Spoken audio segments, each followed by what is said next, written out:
ಎಲ್ರಿಗೂ ನಮಸ್ಕಾರ. ಇವತ್ತಿನ ವಿಡಿಯೋದಲ್ಲಿ ನಾನು ನಿಮಗೆ ಜನಾಂದೋಲನ ಡ್ಯಾಶ್ ಬೋರ್ಡ್ನಲ್ಲಿ ನಾವು ಪೋಷಣ್ ಪಕ್ವಾಡ್ ಕಾರ್ಯಕ್ರಮನ ಆಚರಿಸಿರ್ತೀವಲ್ಲ, ಆ ಕಾರ್ಯಕ್ರಮದ ಫೋಟೋಗಳನ್ನ ನಾವು ಡ್ಯಾಶ್ ಬೋರ್ಡ್ಗೆ ಯಾವ ರೀತಿ ಅಪ್ಡೇಟ್ ಮಾಡಬೇಕು ಅನ್ನೋದನ್ನ ಸ್ಟೆಪ್ ಬೈ ಸ್ಟೆಪ್ ಆಗಿ ನಿಮಗೆ ತೋರಿಸ್ಕೊಡ್ತೀನಿ ನೋಡಿ. ಮೊದಲಿಗೆ ನೀವು ಜನಾಂದೋಲನ ಡ್ಯಾಶ್ ಬೋರ್ಡ್ಗೆ ಲಾಗಿನ್ ಆಗಬೇಕು ಅಂತ ಹೇಳಿದ್ರೆ ನಾನು ಕೊಟ್ಟಿರ್ತಕ್ಕಂತಹ ಲಾಗಿನ್ ಅಡ್ರೆಸ್ ಇದೆಯಲ್ಲ, ಆ ಲಾಗಿನ್ ಅಡ್ರೆಸ್ನ ನೀವು ಗೂಗಲ್ ಕ್ರೋಮಲ್ಲಿ ನಿಮ್ಮಲ್ಲಿ ಮೊಬೈಲಲ್ಲಿ ಗೂಗಲ್ ಕ್ರೋಮ್ ಅಂತ ಒಂದು ಅಪ್ಲಿಕೇಶನ್ ಇರುತ್ತಲ್ಲ, ಆ ಕ್ರೋಮ್ಗೆ ಹೋಗಿ ನೀವು ಟೈಪ್ ಮಾಡ್ಬೋದು. www.poshanabhiyan.gov.in/login ಅಂತ ಟೈಪ್ ಮಾಡಿದ್ರೆ ನಿಮಗೆ ವೆಬ್ ಪೇಜ್ ಓಪನ್ ಆಗುತ್ತೆ. ಇಲ್ಲ ನಾನು ನಿಮ್ಗೆ ಆಲ್ರೆಡಿ ಕಳಿಸಿರ್ತೀನಲ್ಲ ಲಿಂಕು, ಆ ಲಿಂಕ್ನ ನೀವು ಡೈರೆಕ್ಟಾಗಿ ಕ್ಲಿಕ್ ಮಾಡಿದ್ರು ಕೂಡ ಆ ವೆಬ್ಸೈಟ್ಗೆ ಡೈರೆಕ್ಟ್ ಆಗುತ್ತೆ ಪೇಜ್. ಒಂದ್ಸಲ ನೀವು ಲಿಂಕ್ನ ಕ್ಲಿಕ್ ಮಾಡಿದ ನಂತರ ನಿಮಗೆ ಲಾಗಿನ್ ಪೇಜ್ ನಿಮಗೆ ಈ ಥರ ಶೋ ಆಗುತ್ತೆ. ಇಲ್ಲಿ ನೀವು ಯೂಸರ್ ನೇಮ್ ಮತ್ತು ಪಾಸ್ವರ್ಡ್ನ ನೀವು ಎಂಟ್ರಿ ಮಾಡಬೇಕಾಗುತ್ತೆ. ಎಲ್ಲ ಜಿಲ್ಲೆಗೂ ಈ ರೀತಿ ಯೂಸರ್ ನೇಮ್ ಮತ್ತು ಪಾಸ್ವರ್ಡ್ನ ಆಲ್ರೆಡಿ ಸೆಂಡ್ ಮಾಡಿದ್ದಾರೆ. ಸಂಬಂಧಪಟ್ಟ ಜಿಲ್ಲೆಯ ಸಂಬಂಧಪಟ್ಟ ಜಿಲ್ಲಾ ಸಂಯೋಜಕರ ಹತ್ರ ನೀವು ಈಸ್ಕೊಂಡು ಯೂಸರ್ ನೇಮ್ ಮತ್ತು ಪಾಸ್ವರ್ಡ್ನ ನೀವು ಕರೆಕ್ಟಾಗಿ ಎಂಟ್ರಿ ಮಾಡಿ ನೀವು ಫೋಟೋಗಳನ್ನ ಅಪ್ಲೋಡ್ ಮಾಡಬೇಕಾಗುತ್ತೆ. ಇಲ್ಲಿ ನಾನು ನಮ್ಮ ಜಿಲ್ಲೆಯ ಒಂದು ಯೋಜನೆಯ ಒಂದು ಯೂಸರ್ ಮತ್ತು ಪಾಸ್ವರ್ಡ್ನ ಹಾಕಿ ಯಾವ ರೀತಿ ಫೋಟೋ ಅಪ್ಲೋಡ್ ಮಾಡೋದು ಅನ್ನೋದನ್ನ ತೋರಿಸ್ಕೊಡ್ತೀನಿ ನೋಡಿ. ಈಗಾಗಲೇ ನಾನು ಜನಾಂದೋಲನ ಡ್ಯಾಶ್ ಬೋರ್ಡ್ ವೆಬ್ಸೈಟ್ ಲಿಂಕ್ನ ನಾನು ಎಲ್ಲ ವಾಟ್ಸಪ್ ಗ್ರೂಪ್ನಲ್ಲೂ ಶೇರ್ ಮಾಡಿರೋದ್ರಿಂದ ನೀವೇನು ಮಾಡಬೇಕು ಅಂತ ಹೇಳಿದ್ರೆ ಆ ಗ್ರೂಪಲ್ಲಿ ನಾನು ಶೇರ್ ಮಾಡಿರ್ತೀನಲ್ಲ, ಆ ಲಿಂಕ್ನ ನೀವು ಡೈರೆಕ್ಟಾಗಿ ಕ್ಲಿಕ್ ಮಾಡಿದ್ರೆ ನಿಮಗೆ ವೆಬ್ಸೈಟ್ ಓಪನ್ ಆಗುತ್ತೆ. ಅಲ್ಲಿ ನೀವು ಯೂಸರ್ ನೇಮ್ ಮತ್ತು ಪಾಸ್ವರ್ಡ್ನ ಡೈರೆಕ್ಟಾಗಿ ಎಂಟ್ರಿ ಮಾಡ್ಬೋದು. ವೆಬ್ಸೈಟ್ ಲಿಂಕ್ನ ನೀವು ಕ್ಲಿಕ್ ಮಾಡಿದ ಕೂಡಲೇ ನಿಮಗೆ ಜನಾಂದೋಲನ ಡ್ಯಾಶ್ ಬೋರ್ಡ್ದು ಮೇನ್ ಪೇಜ್ ನಿಮಗೆ ಈ ಥರ ಶೋ ಆಗುತ್ತೆ. ಇಲ್ಲಿ ನೀವು ಲಾಗಿನ್ ಆಗಬೇಕು ಅಂತ ಹೇಳಿದ್ರೆ ಮೇಲ್ಗಡೆ ನಿಮಗೆ ರೈಟ್ ಸೈಡ್ ಕಾರ್ನರಲ್ಲಿ ನಿಮಗೆ 3 ಲೈನ್ಸ್ಗಳು ಕಾಣ್ತಾ ಇದೆ ನೋಡಿ, ಆ ಬಟನ್ನ ನೀವು ಕ್ಲಿಕ್ ಮಾಡಬೇಕು. ಕ್ಲಿಕ್ ಮಾಡಿದ ಕೂಡಲೇ ಡಾಟಾ ಎಂಟ್ರಿ ಲಾಗಿನ್ ಪೇಜ್ ನಿಮಗೆ ಈ ಥರ ಶೋ ಆಗುತ್ತೆ. ಅಲ್ಲಿ ನೀವು ಯೂಸರ್ ನೇಮ್ ಮತ್ತು ಪಾಸ್ವರ್ಡ್ನ ನೀವು ಎಂಟ್ರಿ ಮಾಡಬೇಕಾಗುತ್ತೆ. ಇಲ್ಲಿ ನಾನು ನಮ್ಮ ಜಿಲ್ಲೆಯ ಒಂದು ಯೋಜನೆಯ ಯೂಸರ್ ನೇಮ್ ಮತ್ತು ಪಾಸ್ವರ್ಡ್ ಹಾಕಿ ಯಾವ ರೀತಿ ಫೋಟೋ ಅಪ್ಲೋಡ್ ಮಾಡೋದು ಅನ್ನೋದನ್ನ ತೋರಿಸ್ಕೊಡ್ತೀನಿ ನೋಡಿ. ಈಗ ಆಲ್ರೆಡಿ ನಾನು ಯೂಸರ್ ನೇಮ್ ಮತ್ತು ಪಾಸ್ವರ್ಡ್ನ ನಾನು ಗ್ರೂಪ್ನಲ್ಲಿ ಶೇರ್ ಮಾಡಿರೋದ್ರಿಂದ ಸಂಬಂಧಪಟ್ಟ ಯೋಜನೆಯ ಯೂಸರ್ ನೇಮ್ ಮತ್ತು ಪಾಸ್ವರ್ಡ್ ಹಾಕಿ ನೀವು ಲಾಗಿನ್ ಆಗಿ ಫೋಟೋಗಳನ್ನ ಅಪ್ಲೋಡ್ ಮಾಡಬೇಕಾಗುತ್ತೆ. ಯೂಸರ್ ನೇಮ್ ಜಾಗದಲ್ಲಿ ಅಲ್ಲಿ ಯಾವ ರೀತಿ ಅಕ್ಷರಗಳಿದೆಯೋ ಅದೇ ರೀತಿ ನೀವು ತಪ್ಪಿಲ್ಲದಂತೆ ಕರೆಕ್ಟಾಗಿ ನೀವು ಎಂಟ್ರಿ ಮಾಡಬೇಕಾಗುತ್ತೆ. ಯೂಸರ್ ನೇಮ್ನ ನೀವು ಎಂಟ್ರಿ ಮಾಡಿದ ನಂತರ ನೆಕ್ಸ್ಟ್ ನೀವು ಪಾಸ್ವರ್ಡ್ ಕೂಡ ಎಂಟ್ರಿ ಮಾಡಬೇಕಾಗುತ್ತೆ.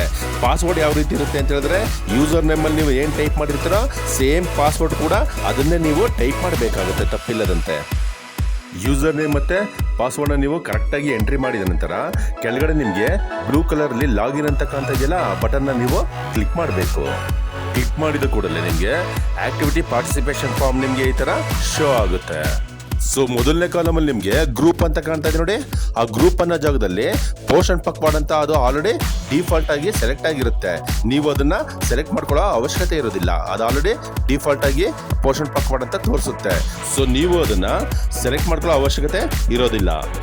ನೆಕ್ಸ್ಟ್ ನಿಮಗೆ ಥೀಮ್ ಅಂತ ಕಾಣ್ತಾ ಇದೆ ನೋಡಿ, ಆ ಥೀಮ್ನ ನೀವು ಸೆಲೆಕ್ಟ್ ಮಾಡ್ಕೊಳ್ಬೇಕಾಗುತ್ತೆ. ಆ ಥೀಮ್ ಅನ್ನೋ ಜಾಗದಲ್ಲಿ ನೀವು ಕ್ಲಿಕ್ ಮಾಡಿದ್ರೆ ನಿಮಗೆ ಸುಮಾರು ಆಪ್ಷನ್ಸ್ಗಳು ಶೋ ಆಗುತ್ತೆ. ಇದರಲ್ಲಿ ನೀವು ಯಾವ್ದಾರ ಒಂದು ಥೀಮ್ನ ನೀವು ಸೆಲೆಕ್ಟ್ ಮಾಡ್ಕೊಳ್ಳಿ. ಇಲ್ಲಿ ನಾನು ಮೊದಲನೇ ಆಪ್ಷನ್ ಇದೆ ನೋಡಿ, ಮದರ್ ಅಂಡ್ ಚೈಲ್ಡ್ ನ್ಯೂಟ್ರಿಷನ್ ಅಂತ ಇದೆಯಲ್ಲ, ಆ ಥೀಮ್ನ ನಾನು ಸೆಲೆಕ್ಟ್ ಮಾಡ್ಕೊಂಡೆ. ನೆಕ್ಸ್ಟ್ ನಿಮಗೆ ಆರ್ಗನೈಸರ್ ಅಂತ ಕಾಣ್ತಾ ಇದೆ ನೋಡಿ, ಆ ಆರ್ಗನೈಸರ್ ಕೂಡ ನೀವು ಸೆಲೆಕ್ಟ್ ಮಾಡ್ಕೊಳ್ಳೋ ಅವಶ್ಯಕತೆ ಇರೋದಿಲ್ಲ, ಅದು ಡಿಫಾಲ್ಟ್ ಆಗಿ ಸೆಲೆಕ್ಟ್ ಆಗಿರುತ್ತೆ. ನೆಕ್ಸ್ಟ್ ನೀವು ಲೆವೆಲ್ನ ನೀವು ಸೆಲೆಕ್ಟ್ ಮಾಡ್ಕೊಳ್ಬೇಕಾಗುತ್ತೆ. ಲೆವೆಲ್ನ ನೀವು ಕ್ಲಿಕ್ ಮಾಡಿದ್ರೆ ಆ ಲೆವೆಲ್ ಒಳಗಡೆ ನಿಮಗೆ ಒಂದು ಬ್ಲಾಕ್ ಲೆವೆಲ್ ಹಾಗೆ ಇನ್ನೊಂದು AWC ಲೆವೆಲ್ 2 ಆಪ್ಷನ್ ನಿಮಗೆ ಶೋ ಆಗುತ್ತೆ. ನೀವು ಬ್ಲಾಕ್ ಲೆವೆಲ್ ಅಂತ ಹೇಳಿದ್ರೆ ಯೋಜನಾ ಮಟ್ಟದಲ್ಲಿ ನೀವೇನಾದರೂ ಕಾರ್ಯಕ್ರಮ ಮಾಡಿದ್ರೆ ನೀವು ಬ್ಲಾಕ್ ಲೆವೆಲ್ ನೀವು ಸೆಲೆಕ್ಟ್ ಮಾಡ್ಕೊಳ್ಬೇಕಾಗುತ್ತೆ. ಅಂಗನವಾಡಿ ಮಟ್ಟದಲ್ಲಿ ನೀವೇನಾದರೂ ಕಾರ್ಯಕ್ರಮ ಮಾಡಿದ್ರೆ ನೀವು AWC ಲೆವೆಲ್ ನೀವು ಸೆಲೆಕ್ಟ್ ಮಾಡ್ಕೊಳ್ಬೇಕಾಗುತ್ತೆ.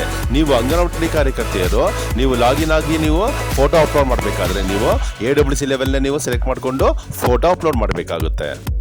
ಹಾಗಾಗಿ ನಾನು AWC ಲೆವೆಲ್ನ ನಾನು ಇಲ್ಲಿ ಸೆಲೆಕ್ಟ್ ಮಾಡ್ಕೊಳ್ತಾ ಇದ್ದೀನಿ. AWC ಲೆವೆಲ್ನ ನೀವು ಸೆಲೆಕ್ಟ್ ಮಾಡಿಕೊಂಡ ನಂತರ ನೀವು AWCನ ಸೆಲೆಕ್ಟ್ ಮಾಡ್ಕೊಳ್ಬೇಕಾಗುತ್ತೆ. AWC ಅನ್ನೋ ಜಾಗದಲ್ಲಿ ನೀವು ಕ್ಲಿಕ್ ಮಾಡಿದ್ರೆ ಸುಮಾರು ಅಂಗನವಾಡಿ ಕೇಂದ್ರಗಳು ನಿಮಗೆ ಅಲ್ಲಿ ಶೋ ಆಗುತ್ತೆ. ನಿಮ್ಮದು ಯಾವ ಅಂಗನವಾಡಿ ಕೇಂದ್ರ ಇದೆಯೋ ಆ ಅಂಗನವಾಡಿ ಕೇಂದ್ರನ ನೀವು ಸೆಲೆಕ್ಟ್ ಮಾಡಿಕೊಂಡು ನೀವು ಫೋಟೋನ ಅಪ್ಲೋಡ್ ಮಾಡಬೇಕಾಗುತ್ತೆ. ಹಾಗಾಗಿ ಸೆಲೆಕ್ಟ್ AWC ಅಂತ ಕಾಣ್ತಾ ಇದೆಯಲ್ಲ, ಅದನ್ನು ನೀವು ಕ್ಲಿಕ್ ಮಾಡಿದ್ರೆ ಆ ಯೋಜನೆಯಲ್ಲಿ ಎಷ್ಟು ಅಂಗನವಾಡಿ ಕೇಂದ್ರಗಳಿದಾವೋ ಅಷ್ಟು ಲಿಸ್ಟ್ ನಿಮಗೆ ಇಲ್ಲಿ ಶೋ ಆಗುತ್ತೆ. ನಿಮ್ಮದು ಅದರಲ್ಲಿ ಯಾವ ಅಂಗನವಾಡಿ ಕೇಂದ್ರ ಇದೆಯೋ ಆ ಅಂಗನವಾಡಿ ಕೇಂದ್ರನ ನೀವು ಸೆಲೆಕ್ಟ್ ಮಾಡ್ಕೊಳ್ಬೇಕಾಗುತ್ತೆ. ಇಲ್ಲಿ ನಾನು ಅಳಗಂಚಿತ್ರಿ ಅಂತ ಒಂದು ಅಂಗನವಾಡಿ ಕೇಂದ್ರ ಇದೆಯಲ್ಲ ಅದನ್ನು ನಾನು ಸೆಲೆಕ್ಟ್ ಮಾಡ್ಕೊಳ್ತೀನಿ. ಅಂಗನವಾಡಿ ಕೇಂದ್ರ ನೀವು ಸೆಲೆಕ್ಟ್ ಮಾಡಿಕೊಂಡ ನಂತರ ನೆಕ್ಸ್ಟ್ ನೀವು ಆಕ್ಟಿವಿಟಿನ ಸೆಲೆಕ್ಟ್ ಮಾಡ್ಕೊಳ್ಬೇಕಾಗುತ್ತೆ.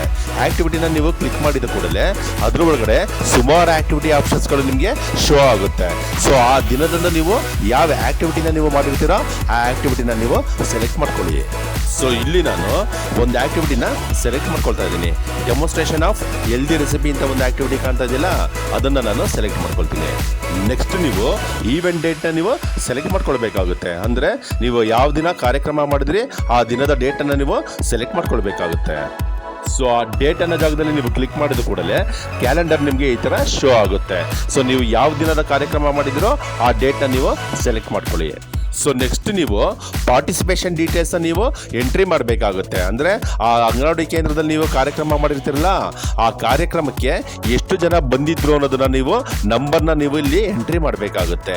ಅಡಲ್ಟ್ಸಲ್ಲಿ ಗಂಡು ಮಕ್ಕಳು ಎಷ್ಟು ಜನ ಬಂದಿದ್ರು ಹಾಗೆ ಹೆಣ್ಮಕ್ಳು ಎಷ್ಟು ಜನ ಬಂದಿದ್ರು ಅನ್ನೋದ ಸಂಖ್ಯೆ ಹಾಕಬೇಕಾಗುತ್ತೆ. ಅದೇ ರೀತಿ ಚಿಲ್ಡ್ರನ್ಸಲ್ಲಿ ಗಂಡೆಷ್ಟು ಹೆಣ್ಣೆಷ್ಟು, ಹಾಗೆ ಅಡೋಲಸೆಂಟ್ ಗರ್ಲ್ಸ್ ಏನಾದ್ರು ಬಂದಿದ್ರೆ ಅಡೋಲಸೆಂಟ್ ಗರ್ಲ್ಸ್ ಎಷ್ಟು ಜನ ಬಂದಿದ್ರು ಅಷ್ಟು ಜನದ ಸಂಖ್ಯೆನ ನೀವು ಎಂಟ್ರಿ ಮಾಡಬೇಕಾಗುತ್ತೆ. ಅಂಗನವಾಡಿ ಕೇಂದ್ರಗಳಲ್ಲಿ ತುಂಬ ನೀವು ಪಾರ್ಟಿಸಿಪೇಷನ್ನ ಎಂಟ್ರಿ ಮಾಡೋ ಅವಶ್ಯಕತೆ ಇಲ್ಲ. ಯಾಕಂದರೆ ಅಂಗನವಾಡಿ ಕೇಂದ್ರದಲ್ಲಿ ನೀವು ಕಾರ್ಯಕ್ರಮನ ನೀವು ಮಾಡಿದಾಗ ಮ್ಯಾಕ್ಸಿಮಮ್ ಅಂತ ಹೇಳಿದ್ರೆ ಒಂದು 30 ಜನ ಬಂದಿರ್ಬೋದು. ಸೊ 30 ಜನದ ಒಳಗಡೆ ನೀವು ಎಲ್ಲ ಟೋಟಲ್ ಸೇರಿದ್ರೆ 30 ಜನ ಬರೋ ರೀತಿ ನೀವು ಪಾರ್ಟಿಸಿಪೇಷನ್ನ ನೀವು ಕೌಂಟ್ ಮಾಡಿ ಹಾಕಬೇಕಾಗುತ್ತೆ.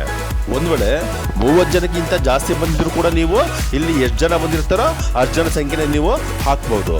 ಸೊ ನೆಕ್ಸ್ಟ್ ನೀವು ಫೋಟೋನ ಅಪ್ಲೋಡ್ ಮಾಡಬೇಕಾಗುತ್ತೆ. ಅಲ್ಲಿ ನಿಮಗೆ ಬ್ರೌಸ್ ಫೋಟೋ ಅಂತ ಕಾಣ್ತಾ ಇದೆಯಲ್ಲ ಆ ಬ್ರೌಸ್ ಫೋಟೋ ಜಾಗದಲ್ಲಿ ನೀವು ಕ್ಲಿಕ್ ಮಾಡಿ ಫೋಟೋನ ಅಪ್ಲೋಡ್ ಮಾಡಬೇಕಾಗುತ್ತೆ. ಫೋಟೋ ಅಪ್ಲೋಡ್ ಮಾಡಬೇಕಾದ್ರೆ ಕೆಲವು ನಿಯಮಗಳನ್ನ ನೀವು ಪಾಲಿಸಬೇಕಾಗುತ್ತೆ. ನೀವು ಫೋಟೋ ಅಪ್ಲೋಡ್ ಮಾಡಬೇಕಾದ್ರೆ ನೀವು ತೆಗೆದಿರ್ತಕ್ಕಂತಹ ಫೋಟೋ 2 MB ಒಳಗಡೆ ಇರಬೇಕು. ಅಂದರೆ ಆ ಫೋಟೋ ಸೈಜು ಮಿನಿಮಮ್ 2 MB ಒಳಗಡೆ ಇರಬೇಕು. 2 MBಗಿಂತ ಜಾಸ್ತಿ ಆಯಿತು ಅಂತ ಹೇಳಿದ್ರೆ ನೀವು ಅಪ್ಲೋಡ್ ಮಾಡ್ತಕ್ಕಂಥ ಫೋಟೋ ಯಾವುದೇ ಕಾರಣಕ್ಕೂ ಅಟ್ಯಾಚ್ ಆಗೋದಿಲ್ಲ. ಲೋ ರೆಸೊಲ್ಯೂಷನ್ ನೀವು ಏನಾದರೂ ಫೋಟೋ ತೆಗೀತು ಅಂತ ಹೇಳಿದ್ರೆ ನೀವು ಹೊಡೆದಿರ್ತಕ್ಕಂಥ ಫೋಟೋ ಸೈಜು 2 MB ಒಳಗಡೆನೇ ಇರುತ್ತೆ. ಒಂದು ವೇಳೆ ನೀವು ಹೈ ರೆಸೊಲ್ಯೂಷನ್ ಅಂದರೆ HD ಕ್ವಾಲಿಟಿ ಏನಾದ್ರು ಫೋಟೋ ತೆಗೀತು ಅಂತ ಹೇಳಿದ್ರೆ ಅದು 2 MBಗಿಂತ ಜಾಸ್ತಿ ಆಗುತ್ತೆ. ಆದಷ್ಟು ನೀವು ಫೋಟೋ ತೆಗಿಬೇಕಾದ್ರೆ ಲೋ ರೆಸೊಲ್ಯೂಷನ್ ಇಟ್ಕೊಂಡಿದ್ರೆ ಫೋಟೋ ತೆಗೀರಿ. ಆಗ ನೀವು ಅಟ್ಯಾಚ್ ಮಾಡ್ತಕ್ಕಂತಹ ಫೈಲು ಈಸಿಯಾಗಿ ಅಟ್ಯಾಚ್ ಆಗುತ್ತೆ. ನಂತರ ನೀವು ಯಾವುದೇ ಕಾರಣಕ್ಕೂ ಸೆಲ್ಫಿ ಫೋಟೋಗಳನ್ನ ಇಲ್ಲಿ ಅಟ್ಯಾಚ್ ಮಾಡಕೂಡ್ದು. ಹಾಗೆ ಕಾರ್ಯಕ್ರಮಕ್ಕೆ ಸಂಬಂಧಪಡದ ಫೋಟೋಗಳನ್ನ ಯಾವುದೇ ಕಾರಣಕ್ಕೂ ಅಪ್ಲೋಡ್ ಮಾಡಕೂಡ್ದು. ನೀವು ಯಾವ ಆಕ್ಟಿವಿಟೀಸ್ಗಳನ್ನ ಮಾಡಿರ್ತೀರೋ ಆ ಆಕ್ಟಿವಿಟಿಗಳಿಗೆ ಸಂಬಂಧಪಟ್ಟಂಥ ಫೋಟೋಗಳನ್ನ ನೀವು ಅಪ್ಲೋಡ್ ಮಾಡಬೇಕಾಗುತ್ತೆ. ಸೊ ಈಗ ಫೋಟೋನ ಯಾವ ರೀತಿ ಅಪ್ಲೋಡ್ ಮಾಡೋದು ಅಂತ ಹೇಳ್ಕೊಡ್ತೀನಿ ನೋಡಿ. ಅಲ್ಲಿ ನಿಮಗೆ ಬ್ರೌಸ್ ಫೋಟೋ ಅಂತ ಕಾಣ್ತಾ ಇದೆಯಲ್ಲ ಆ ಬಟನ್ನ ನೀವು ಕ್ಲಿಕ್ ಮಾಡಬೇಕು. ಕ್ಲಿಕ್ ಮಾಡಿದ ಕೂಡಲೇ ನಿಮ್ಮ ಮೊಬೈಲ್ಗಳಲ್ಲಿ ನೀವು ಫೋಟೋ ಹೊಡೆದಿರ್ತಿರಲ್ಲ ಆ ಕ್ಯಾಮ್ರಾದಲ್ಲಿ ಎಷ್ಟು ಫೋಟೋಗಳಿದಾವೋ ಅಷ್ಟು ಫೋಟೋಗಳು ನಿಮಗೆ ಶೋ ಆಗುತ್ತೆ. ಸೊ ಅದರಲ್ಲಿ ನೀವು ಯಾವ ಕಾರ್ಯಕ್ರಮದ ಫೋಟೋಗಳಿದೆಯೋ ಅದನ್ನು ಸೆಲೆಕ್ಟ್ ಮಾಡ್ಕೊಳ್ಬೇಕಾಗುತ್ತೆ. ಫೋಟೋನ ನೀವು ಸೆಲೆಕ್ಟ್ ಮಾಡಿಕೊಂಡ ನಂತರ ನೆಕ್ಸ್ಟ್ ನಿಮಗೆ ಡಿಸ್ಕ್ರಿಪ್ಷನ್ ಅಂತ ಒಂದು ಬಾಕ್ಸ್ ಕಾಣ್ತಾ ಇದೆ ನೋಡಿ. ಆ ಡಿಸ್ಕ್ರಿಪ್ಷನ್ ನೀವು ಏನಾದರೂ ಟೈಪ್ ಮಾಡ್ಬೋದು. ಅಂದರೆ ಆ ಕಾರ್ಯಕ್ರಮಕ್ಕೆ ಸಂಬಂಧಪಟ್ಟಂಗೆ ನೀವು ಏನಾದರೂ ಟೈಪ್ ಮಾಡ್ಬೋದು, ಇಲ್ಲ ಹಾಗೆಯೇ ಬ್ಲ್ಯಾಂಕ್ ಕೂಡ ಬಿಡ್ಬೋದು. ಅಲ್ಲೇನು ಟೈಪೇ ಮಾಡಬೇಕು ಅಂತ ಅವಶ್ಯಕತೆ ಇಲ್ಲ. ಸೊ ಇಷ್ಟೆಲ್ಲ ಆದ ನಂತರ ಫೈನಲ್ ಆಗಿ ನೀವು ಬ್ಲೂ ಕಲರ್ಲಿ ಒಂದು ಸಬ್ಮಿಟ್ ಅಂತ ಬಟನ್ ಕಾಣ್ತಾ ಇದೆಯಲ್ಲ ಆ ಬಟನ್ನ ನೀವು ಕ್ಲಿಕ್ ಮಾಡಬೇಕು.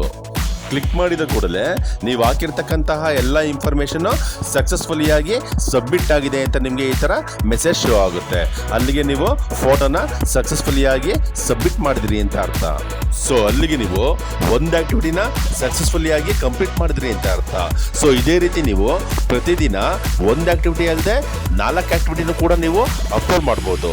ಸೊ ಹಾಗಾಗಿ ನೀವೇನು ಮಾಡಬೇಕು ಅಂತ ಹೇಳಿದ್ರೆ ಪ್ರತಿದಿನ ಡಿಫ್ರೆಂಟ್ ಥೀಮ್ನ ನೀವು ಸೆಲೆಕ್ಟ್ ಮಾಡಿಕೊಂಡು ಡಿಫ್ರೆಂಟ್ ಆಕ್ಟಿವಿಟೀಸ್ಗಳನ್ನ ಸೆಲೆಕ್ಟ್ ಮಾಡ್ಕೊಳ್ಳೋದ್ರಿಂದ ಒಂದಿನಕ್ಕೆ 4 ಆಕ್ಟಿವಿಟಿ ಅಂತ ನೀವು ಫೋಟೋಗಳನ್ನ ನೀವು ಅಪ್ಲೋಡ್ ಮಾಡ್ಬೋದು.